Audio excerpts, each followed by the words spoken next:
Hey everybody, Andrew here from Real Men Wear Kilts, CE Kilts. Holy smokes, you've seen all the shows.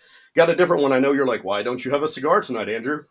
I actually have Jori here with me, and I have bought something of his. So first of all, I'm already saying that this thing is awesome in my opinion, and it's not like it was like sent to me or anything like that. Just honestly, like CE Kilt's own idea is to elevate people, to support people, and to show you cool new stuff. That's honestly what I want to do here. So, Jori, tell us a little about yourself and your website, and then I want to use your product. I've got Bra Tuner up here, and I've got the dongle in. I've got the USB-C, and I've got the mic, and everything is going. It's even saying I'm talking right now, so it can hear me from across the room. And I know I sound frantic, but I'm like so excited to meet you, man. So tell us a little about yourself, your background, piping, and your motto on the website, which I want you to tell everybody about that. Where did that come from? You know, everything. Cool. Well, thanks for having me, Andrew. So my name is Jori Chisholm. I've been doing bagpipes full time, since 1999. So Wow. way back in the baby early days of the internet, I registered bagpipelessons.com, and I've got some screenshots of my early website, and it was really nothing more than just an online business card. I mean, that's what those early websites were: a picture, a little bit of a bio, and then a click here to email me if you want lessons, or if you want to hire me for a gig. Did you add in like a list of tunes you knew? Because I've seen that on a bunch of sites. And like I could play Highland Cathedral. I never had the list of tunes that, I know these tunes, but just real basic. And then in 2003, that was when Apple released their webcam called iSight. And that was the first sort of pretty good quality consumer webcam. And I bought two of them. Oh, wow. Because I was taking lessons from Mike Cusack, who's our greatest American piper. Mike's, the top guy in terms of what he's accomplished in his career. And I was going down, and I was flying down to Houston a few times a year to take lessons from Mike in person. And I knew that in California now, right? I'm in Seattle. Seattle. Yeah. So I'm up here in the Northwest. Gotcha. And I sent Mike a camera, and I kept one for myself, and we tried it. And somewhere I have a video capture of that first lesson. And I believe it's the world's first online bagpipe lesson in 2003. And it worked great. And of course, the resolution is even better now. We have, full HD, and the internet speeds are so much better now. But I just had an instant sense from that moment that was going to be a really big deal for me personally, for learning. And I right away put up on the website that I was offering online webcam. I call them interactive webcam lessons. My viewers know that I tend to digress, and so this might be a little of digression, but what were mics like? Could it handle pipes? Yeah, it was a little bit, the microphones would work, and, there's some compression, and there's some kind of messing around with levels and that sort of thing. Now, we've learned so much over the years from, doing all this digital streaming stuff that now for most people, just your basic setup is pretty darn good. So I teach people around the world, and it went from iChat AV, which came with the iSight camera, and then tried out some other programs. And then Skype came out, and Skype was cross-platform, which was great. Yep. Windows, Mac, and then it was with Skype for a really long time. And then now I use Zoom primarily. Oh, yeah. But now just like a phone or an iPad or a basic laptop with a built-in works great. Now, I have a fancy camera. I've got a fancy mic. You don't have to have that. But in the old days, it was like you got to get the levels just right and make sure everyone's got headphones. And there was a lot of like rebooting computers and unplugging stuff. So we're really in a great place in terms of being able to have access to information, community, products. People who aren't in the piping world, they hear a little bit about what I do for my work. A question I'll often get asked is they say like, well, what's happening with bagpipes? Are there more people learning? Is it getting popular? And my answer is absolutely. It is bagpiping is as popular as it has ever been, Mm-hmm. and that's because of access. And I think that you could say that for a lot of different activities and hobbies, where maybe you're the only piper in your town. You know, Yeah. I taught somebody who he had never met a bagpiper in real life. Wow. He found some videos online. He got inspired. He found my website. He reached out. He's super into it. He owns 3 sets of pipes. He's really into it. He's still the only piper he knows in his actual physical town, but he's connected to the whole world of piping Wow. online through connecting through my membership group on bagpipelessons.com, through all the super active Facebook groups, all this stuff. So it's really a great time to be able to pursue whatever your hobby or passion or interest or topic, whatever whatever you're into, you know, you can find connections online. So started teaching online back in 2003. It's 20-year anniversary now coming up. And also started doing some other things online. So I had a student who said, you know, there's all these books out there. There's these classic tunes, but a lot of them have typos. Then there are recordings of tunes, but they don't match up with what's in the book. Would you make a library of tunes with recordings that match with lessons? So I did that way back starting in, I think, 2006. Mm-hmm. And I had these it was the world's first downloadable tune lessons. And I'm still selling some of those original lessons, and people like it. You just get a tune, you get the PDF, you get the recording, you get me giving a little audio lesson. This is before YouTube and video really took off, so it's an audio lesson. So expanded into that. Then I had this idea to do what it was a 30-day challenge. And I think I'd been doing some exercise stuff, and it was a sort of a challenge of doing like working out 30 days in a row or something. And I thought we should do that in bagpipes. So I started a bagpipelessons.com 30-day challenge and got a bunch of people who signed up. I was like, wow, this is great. Now I got to come up with something every day for 30 days and came up with a little lesson and got some feedback from people and tunes and exercises and blowing and tuning and reads and just like a cool thing. And people were super excited. And I was super excited just to have that kind of interactive thing with people from around the world. And I rolled over that 30-day challenge into the world's first online bagpipe school, which was the bagpipelessons.com studio. And that is still happening. It's been rebranded as the Inner Circle. Cool. So what you get with the Inner Circle is it's, you sign up either for a month or a year. And with this membership program, you get to have live Zoom classes with me every week. And every week we do a different topic. Sometimes it's a tune or a style of tunes, talking about expression. Sometimes it's technique. We do a pretty regular thing called Get the Pipes Out, where we actually play bagpipes together, people from all over the world. And we're on Zoom, and we're going through tunes, we're going through exercises, we're talking about tuning and blowing. And so we do these live classes. Every one of the classes is recorded and up for replay anytime, and I think we're well over 100 of these live classes that we've done. Plus, I have a lesson library, and I haven't counted recently, but many, many hundreds of lessons that you can access anytime from your computer, from your tablet, from your phone on pretty much every piping topic.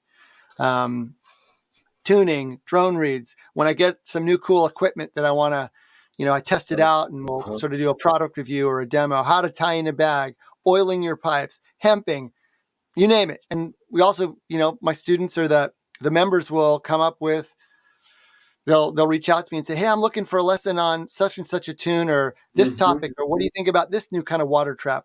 So some great suggestions come from the members. I gotcha. So that's the bagpipelessons.com Inner Circle. And that membership is the weekly live classes. And we bring in world champion guest instructors as well. And then access to the lesson library. Plus, access to me. So members can email me or Facebook or text me anytime. And that's part of that, is to have that sort of community, regular, high quality content that's exclusive. And then that ability to, get your questions answered. And I'm so gonna be that's what I've been doing. Yeah. I'm going to be messaging you on that here pretty soon, because I need help with dots and slashes. Man, I just can't count that to save my life. Yeah. It's, Well, I think that's a big topic. It's one of, that whole dot cut thing. That's one of like the cut rather. main musical features of bagpipe music. And Hmm. the ability to play that properly and really sort of get that sound in your head is crucial. And The other big part of my business I was going to talk about is the product side. So, and that's what I want to hear about, because yeah, obviously that's why we're so here, right? bagpipelessons.com, like my initial inspiration there was, to help people find high quality information about learning to play the bagpipes. Hmm. And then that has now expanded into not only lessons and the membership, but the product side as well. Right. And my very first product was the bagpipe gauge. So that's a pressure gauge. That's a special pressure gauge that you hook up to your pipes that gives you two really useful pieces of information. Okay. One is it tells you how hard your pipes are. So it actually has a number. You can see my pipes are 35 inches of water or they're 25. So it's really good to know if your pipes are feeling like they're too hard. The first thing I'll ask my student is, well, what's the gauge say? And they say, oh, well, it's showing, 38. And I go, well, that's really hard. There's something wrong with your pipes. We need to address something with the reeds. Or they Oh, say, okay. it's 28. They go, well, that's pretty good. That's right in the ballpark of what most people feel comfortable playing 28. So there might be something else going on there. So the bagpipe gauge expanded in some other products. Probably my most popular product has been the tone protector. So that's what's behind me on that shelf back there. But what that is it's this digital Hmm. humidity controlling reed cap. Yeah, very And familiar with what that. it does is it stores your reed, doesn't touch the reed, but this cap goes over the reed and it stores your reed at a precise and constant humidity level. And when I came up with this idea and was testing the prototype, I really felt like, I think this is a big deal. This really, really seems to be helping me. Okay. But I didn't want to sort of get ahead of myself. So I had a couple people testing it out and the feedback was great. And then, now it's been, it's been over 5 years now. I launched it in the summer of 2017 and it's won a bunch of awards and lots of top players are using them to win gold medals and clasps and, top prizes everywhere. That's So pretty that has cool. been amazing. That's really been fantastic. Just to hear from people because, pipers, all the pipers in the world used to live in a tiny little area of Scotland, like 300 years ago. And now we're everywhere. I'm Yeah. in Seattle. There are pipers in Australia, Hawaii, all across the US, Canada, South America, Europe, continental Europe. Yeah. And I run these, I started the world's first online piping and drumming competition, and we get pipers from all over. And I it's was just watching that all over YouTube, as a matter of fact. really, really amazing. Well, I started that back in 2011, and the idea was to expand the opportunities for pipers to compete. Competition is such a huge part of what we do as pipers and drummers and pipe bands, getting ready to compete, going to the Highland Games. It's just a big part of our community. Yeah. So I came up with this idea in 2011. It was successful. It was popular. People really loved it. I got busy with some other things, so it kind of dropped off the radar for a few years. But then when COVID hit in 2020, brought the competition back. Boom, bigger than ever. Hmm. Um, Felt really great to be able to do that in that time. It was really disorienting and scary and weird, and everything was canceled, and people were super bummed out. Hmm. So it was really cool to be able to bring that back. Well, that is But pretty cool. but just as I've been running those, I'm reminded every time of how global our community is. We think of Scotland, US, Canada, Australia, New Zealand. Those are sort of like the countries that have a lot of Scottish immigrants. But I think we've had competitors from 28 different countries. Oh, sure. So it's been really, really cool. There's that big So bagpipe. I guess it's like a con in Brittany, I believe, every year, and you've got pipers from all over the world showing up with the weirdest things I've ever seen. So yeah, yeah, yeah, they're all over the world, right? So that's pretty cool. absolutely.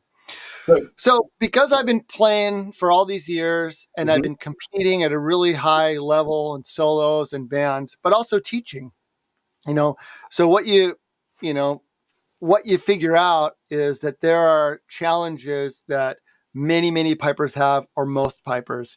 The tone protector addressed that challenge that we all have of trying to get our pipes to stay in tune and be comfortable to play in crazy different climates when we're traveling or wherever we live. The bagpipe gauge helps with this really important skill that we need to learn, which is blowing steady. Right. I've got a bunch of different other products, but a huge one is tuning, right? The bagpipes, people, they have a reputation for like sounding not always so great. And there's some truth to that. And the thing about the bagpipes is that you have 4 different sounds. You got your 3 drones and your chanter. They're all coming to you at once, and they're loud. And if they're not in tune, you know it. And it's hard for you to play well. It's really hard for your audience to enjoy it, whether they're, somewhere where you're playing in a parade or in a gig, or if it's a competition, they definitely know it. And I'm going to bring you back around to that. Yeah, go ahead. A lot of people, when I talk to people or when they hear me pipe, one of the very common things I hear is, I taught myself guitar. I think I could teach myself bagpipes. I would like to know your answer. My immediate answer is no, don't do that. This is the most rewarding instrument I've touched, and I've touched many instruments. I've known how to read music my whole life, but it's also got a lot of, I don't know, a lot of little things that you kind of need to know, and that's why you need an instructor and a mentor and somebody to help you along with that. When somebody says, and this is one of those, I think we're getting to it in a moment, y'all will hear. But when somebody comes to you and says, "Oh, I could just watch some YouTube videos. I'm sure I'll get through this." What's your answer to that? Well, I think you can. There are certain things that you can learn. Because I don't want to talk that down. Obviously, there are some great lessons. Yeah. So having you as a teacher, or there are some things that are just really, really hard to get from a book. So what did Frank Zappa said? Writing about music is like dancing about architecture. I love that quote. Now, obviously, a lot of people write about music. I think he was trying to. I think it was in response to some review that someone had written about his album, right? But it's hard, there's a lot of information on the internet, but in the bagpipe world, just like in anything that you're looking at online, there's a range of quality. Mm-hmm. And, I'm on some Facebook groups, and some of these Facebook groups, there's some real good bagpiping advice. And some of these Facebook groups, there's some really, really terrible advice. But bad advice was around before the internet. I got some really bad advice when I was learning to play, and recovered from some of that over the years. But, if you wanted to set up the ideal situation, you would want to get regular instruction from a mentor or a teacher or somebody who's even if it's online, and then you watch videos that they've made, and you're kind of on the same note. Yeah. And for a lot of my members of my inner circle, they play in a pipe band. Some of them take private lessons from me. Some take private lessons from somebody else. But having that community where we have these weekly classes where people can ask questions, and there's some sort of community interaction going on there. And also in my lesson library and all my recorded classes, it's sort of, I'm striving to have a high quality experience there. Obviously. And so in that way, it's sort of like what do you want to call it? Sort of like a vetted, curated collection. Yeah, absolutely. As opposed to just whatever's out there. So let's get to my, the product that you're really curious about. So that's the InTune Mic. So the thing with bagpipes is that tuning is a big issue, and we touched on that, and we don't need to say anything else about that, but tuning is really important. We have these great apps now for our phones. I love this phone. Yeah. And it's so powerful. So there are these amazing tuning apps, but unlike playing a guitar or another instrument, the bagpipe has this unique configuration of 4 different sounds, and they're coming out from, your drones are way up here. Different places. So the problem is you can't see your phone, and you can't have your phone right up by the drone where it needs to be and also play at the same time. You don't have eyes on the back of your head, and you don't have enough arms to do it. So I was looking for a solution which would allow me to. So basically, you need an external microphone, and you need to have the microphone right up to the top of the drone, but you want to have your phone where you can see it. So the reason that the microphone needs to be right up next to the drone is that if you're just holding your phone out in front of you, and even if you have one of these great tuner apps, it has the microphone in the phone, it can't tell what is what. It just hears the blend of all those sounds. Just like if you're standing 3 feet back from a set of pipes, I don't know anybody who can pinpoint exactly what's happening with each individual drone. You'd have to get your ear right up to that drone. Yeah. Or if you watch the way that someone will tune a pipe band, is they'll have a bagpipe tuner, or these days people have their phone, and they walk up to behind a piper and they put the phone right above the drone, and then they tune the drone and they put it right up to the next one. It really has to be like a half inch from the top of the drone, so that microphone only hears the sound from that one drone. So that's the challenge. We need an external microphone. We need somehow that we can place it where we want it to be. And we also want it to be wireless. I was working on some versions of this product that had wires. It's just a huge pain in the neck. So what I ended up coming up with was the world's first wireless clip-on instrument microphone for smartphones. It's called the InTune Mic. You've got one there. What it does, it's really light. It's like 22 grams. So what this allows you to do is you can clip it anywhere you want on your pipes. You can clip it on the chanter. You can clip it on the drone and position this exactly where you want it to be. And it connects wirelessly to your phone. So your phone can be out where you can see it, and just clip it right onto the top of the drone, move it to the next drone, move it to your base drone, and launch this, November of 2022. And people love it. And I'm getting feedback every day. I get emails and Facebook messages from people who are loving this mic. And if it's an app on your phone or your iPad, if it'll work, will it work? Works with iPads, it works with Android, it works with iPhones, it works with computers too. So it comes with a receiver. So the way that the phone connects wirelessly is not Bluetooth. Bluetooth is terrible.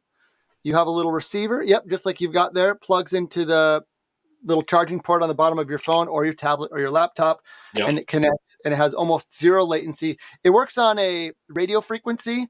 So just like people, at a concert or at church or where you listen to someone speak, they have a wireless mic. Those are not Bluetooth. Those have this 2.4 gigahertz radio signal, no latency, high quality, long range. So in my normal life, that's exactly what I work with. So I'm very familiar. So the only question I've run into is I've got a little carabiner. Did I miss something? What do I do with a carabiner? The carabiner, there's a little. Oh, it goes for that. Man, thing on your kit. Yeah. So when you're at the Highland Games, you can tune it up, and then, or if you're at a parade or somewhere, and you just clip that onto the back of your belt, your sporn, and you're good to go. That's a fantastic little thing there. And then the USB-C I have on the receiver. Am I doing anything with that? Because it's getting the power from the phone, right? Yep, that doesn't need to be charged. The microphone needs to be charged. And I'm hearing, I think you can get 6 to 8 hours on a charge, maybe even longer. I think maybe the distance has something to do with it. Okay.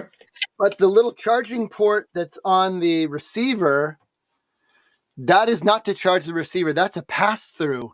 So even with the receiver, you can have your phone. You can have your phone plugged in and charging.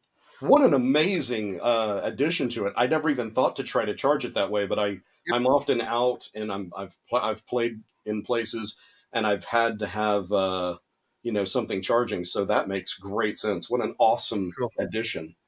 Cool. Obviously, I found you talking about this on a video, masterfully done. Didn't have a terrible backside. By the way, my viewers know this is not a typical setup for us, but when in Rome, we have to do what we have to do.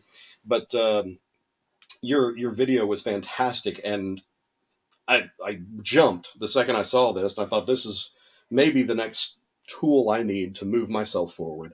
So cool. Let's run through this. We don't have to go crazy. I know our viewers can't see my phone like they could on your video because of some weirdness that I've done here. But we can run through this. I did warm them up a little bit, but who knows how that's going to go. Yeah. So the concept of bagpipe tuning is unison. There are 4 things that we need to get perfectly matched so that we can call your pipes in tune. All and right. that is 3 drones tuned together with the low A. Right. Right. So if you're tuning by ear, pipers who are really good at tuning by ear, there's a lot of shutting off drones and starting drones and fooling around and adjusting and going back and forth, with the idea that you get the drones matched to each other and to the low A. The low A is the note. Everything is based on the low A. If you're playing in a pipe band, if you're the sound guy, the whole band is based on your low A. Right. Whoever it is, usually the pipe major, the leader of the tone team, their low A, that's the whole thing. So in your case, your low A is going to be the note. And the way we'll do it is we'll clip the channel or clip the mic somewhere on the bottom there. And do I need to angle my microphone towards the bottom? Doesn't matter too much. Doesn't matter. I like to have mine on the back because that means I can just play and it's not going to bump into my hands. You can have it in front too, but it's really no difference in terms of how it functions. You're going to play for a little while. Make sure you get some low A's in there. And then it's going to give you, the Bra Tuner app is going to give you a reading of what your low A is. Once it's got a good low A, you're going to tap that button to calibrate the low A, where it says A equals something. And you're going to tap that, and you're going to click where it says use current average. So you what like it means that one more than you like sticking with whatever that A is, like setting it straight to the A. Why do you like the average more? Because what it's doing is it's listening to whatever your low A is, and then you're saying, yes, that's what my low A is. Set the tuner to what my low A is today. And if you play for a while, that pitch is going to come up.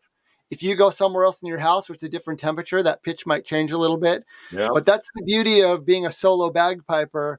Within reason, you don't have to be at 476.5 or 478 or 482. You can let your pipes go with where they want to be based on the conditions. Right. And you play into the Bra Tuner app.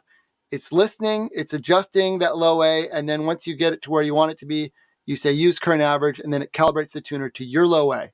Okay. Well, let's see what my chanter sounds like today.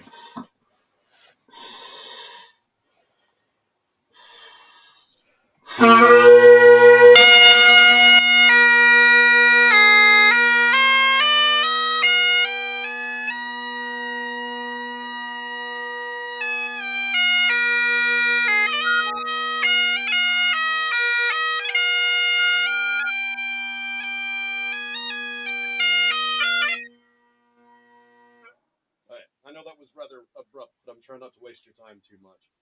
So I've got a nice thing running here. Let's see if it is. Okay, so what's it showing for low A? Yeah, you're pretty close there. Yeah, it's saying I'm a little flat of it's saying 478. So, should I go ahead and hit the set to current average 477.5? Yeah, so, yeah. And I don't know how I wanted to focus in on this, but I just hit the use current average. Boom. So that's saying based on what it just listened, it said your low A was, that's what your low A was. Right. And we go boom. Okay. That's a feature that instrument tuner apps or instrument tuners that aren't for bagpipes, they don't have that feature built in because they don't do what we do, which is like calibrate the tuner to the instrument. Right. All right. So now that you've got it, if you want to tune your drones, clip it on to pick a drone. I usually start with my outside tenor.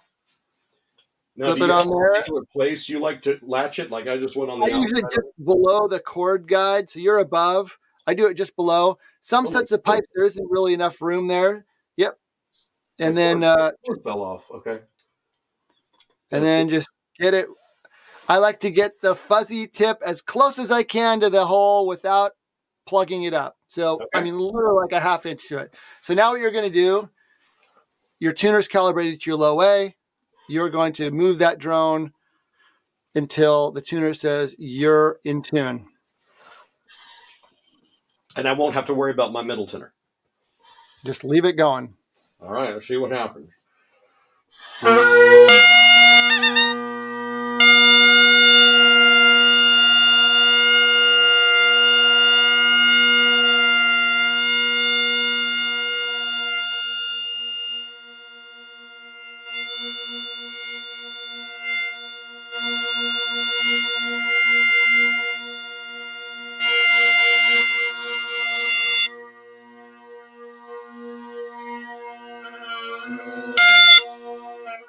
Okay.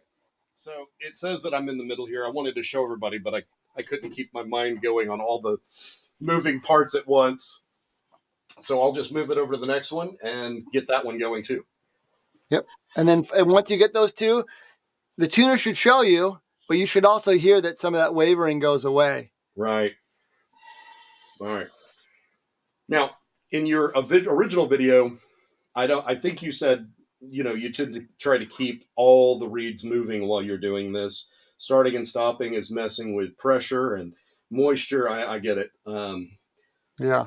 So Well, when you're tuning by ear, because you can't get your ear right over to the top of that drone, you have to shut off drones so you can hear individual drones. Exactly.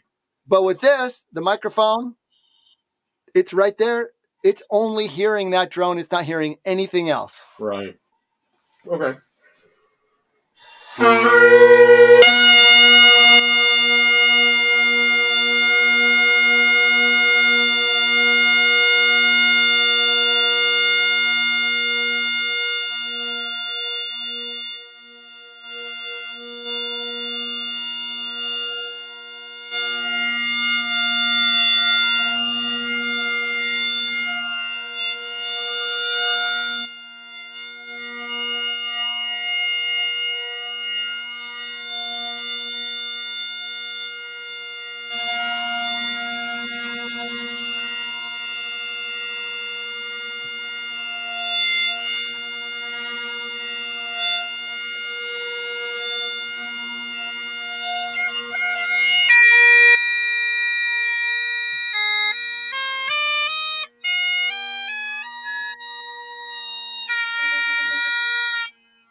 Sounds really good in here. Good. No, how Yeah. it's coming across. You're getting there. Yeah. So bagpipes change as you play them, right? They kind of warm up and they kind of settle in. So ideally, you'd be playing for a while. You'd be playing for a few minutes. That low A pitch would stabilize, and then you'd be able to get those things in. Yeah. All right. The drone. Bass is in. The other thing that happens with the tuner is that it does pick up on your voice. So if I'm tuning and then I'm talking, the tuner is like listening, and somehow your voice is somewhere near a tenor drone, but Yeah. Cool. So that's the idea. And because it's wireless and because the Bra Tuner app listens as you play, you can just clip that thing on and you can play your Highland Cathedral. You can play a set of tunes and it's listening the whole time. You don't have to look at it and, be holding your channel right by the phone. So you're wireless, you can wander around and it's listening and averaging, which makes it really, really easy. I do quite like it. I have my phone usually on my music stand, which you can see like a little bit of it right there. And cool. I tend to just leave it on that. And I don't know. I've only recently started playing with a band. I don't know that is how everything is going for me, but I have noticed that we don't tend to stand still very well. Pipers tend to move around if they're not marching, or if we start playing Scots Well Hey, everybody starts kind of going with it. So that's it. We're mobile, Yeah. That was somebody once described a pipe band as a pipe organ with legs. That's great. No music stands when we're out performing, and no chairs. We're out and about. So. Yeah. Well, cool, man. This has been very cool. Thanks so much for spending. I mean, so you guys watching this at home tomorrow, this was, let's see, it is Valentine's Day, the 14th. So, thanks for taking some time out to talk to me. I hope it didn't take too much of your time. Oh, this is great. We're going to be posting this on our podcast page, or our CE Kilts podcast. I'm going to give you the audio, video, whatever you want to do, and you can post that if you feel like this was good. If you don't feel like it was good, then, it's all yours. Right. So, cool. Well, if anyone's interested, get in touch with me. You can find me on all the social media channels, Instagram, Facebook, Twitter, Bagpipe Lessons. Yeah. The website is bagpipelessons.com. My Inner Circle membership, you can go to bagpipelessons.com/membership. Mm-hmm. If you want to find out more about the tone protector and the InTune mic and the bagpipe gauge and any of my other products, just go to the bagpipelessons.com/shop. Yeah. And they're all there. And we get that pressure next. Yeah, if you have a question about you have a question about whether one of these products is good for you, there's the gauge. Yeah. Do you leave it in while you play, or do you only test it and then pull it out? Oh yeah, I'm playing with it, man. Do I'm you? playing with it. You got the tuner, you got the gauge, the tuner, the gauge, and the metronome are all tools Mm-hmm. that help you improve when you use them, but they also help you improve when you're not using them, right? Yeah. Using the metronome is not a crutch. A metronome is a tool to help you develop your own internal sense of timing. The pressure gauge is not a crutch. It helps you develop your own internal sense of pressure steadiness. The tuner helps you get your pipes in tune, but it is the best thing in the world to help you develop your own ear, Yeah. right? That's the key. People think, oh, I want to learn how to tune with my ears. Well, there's nothing better to help you learn to tune with your ear than to have a tuner. It's like a friend who's with you, who's coaching you, so you can do it on your own. That's the Right. goal. I love it, man. Cool, man. I'm on your site now, just to kind of show people that that it's here. On one of your pages, you have 3 words as a bit of a motto. Yep. You want to? Innovation, tradition, and passion. What a great So set of words. I love that. that's how I think about it. I love the tradition. I love the great old tunes. I love the connection to history and heritage and Scotland and ancient times. I think there's something about the sound of the bagpipe that captures us. Absolutely. And it's an ancient sound. I love that. Funny story. I'll throw at you. I was with my teacher. I'm up here in Dallas. Don Shannon, who runs, he's the pipe major for North Texas Caledonian Pipes and Drums, and we were going over Scotland the Brave, and he kept going, man, you're playing that part wrong. And I was like, I pulled out the music. I said, no, I'm not. And he goes, what edition did you get of Scots Guards? And I'm like, this one, I don't know. It doesn't have a volume number. And he's like, this edition is wrong and old. And I'm like, how are we going to say this edition is wrong? Yeah. He's like, because we've decided to play this different. So, wow. Funny stuff. Yeah, totally. Well, I love all that stuff. I love the tradition. I love the heritage part of it. But I love using these new tools like we're doing here today. Whether it's YouTube, social media, my membership, videos, podcasts. I love all this stuff. They are not incompatible. They are totally compatible. Yeah. If Willie Ross or if Donald McLeod was alive today, he would have a YouTube channel. I think you're right. If John McDonald of Inverness was around today, he would have a podcast. Like, we just have this great technology. And the way I look at it is it's an opportunity to try to bring my passion for the instrument, for its music, for the history and tradition, and to try to use these new tools to make it easier for people to learn, to help people find more satisfaction and meaning from their passion. So that's my deal. Wonderful. Thank you so much for spending some time with me. I hope you all enjoy this a little bit. Next time you see me, I'll probably have a cigar as usual. So again, I'm Andrew from Holy Smokes, Real Men Wear Kilts, and now CE Kilts, podcast show. We haven't come up with a name yet. We're waiting for you guys to help us choose. And go ahead and say goodbye from your side. All right. I'm Jori Chisholm, bagpipelessons.com. Thanks, Andrew. Hey, no problem, man. Hang around for 2 seconds. We'll have hopefully the producer is watching. She'll cut it out.